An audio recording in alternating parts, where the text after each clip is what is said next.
see that you have a business plan where I asked you people to come across with the ideas for a particular problem. You just came up with the ideas.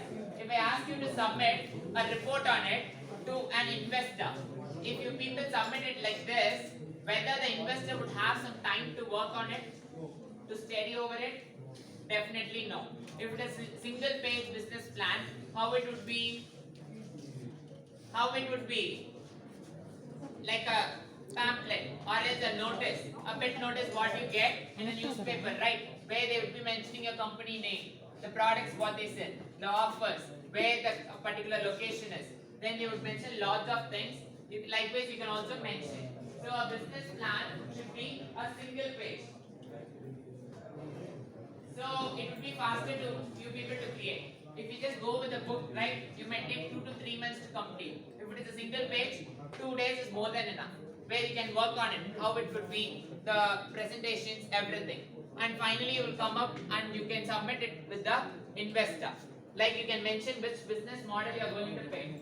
Likewise. So when you mention it like that, the investor would have a clear idea on what you are going to do. Right? If he gets impressed, finally you will just submit it. You will get that investor to invest on your idea. That is the thing. So over here, the first and foremost we have the issue. You have to describe the issue what you have. A clear description. Then you have to come up with the product or the service. Right? That is your answer. Finally, you will have the business model where you can mention. We have seen 7 models, right? Out of the 7 models, which model might work for your particular product or service. And finally, you have to get to the target market.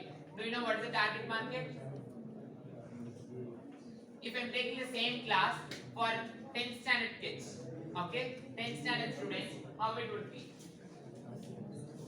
Already you people are sleeping. What 10th standard students might do?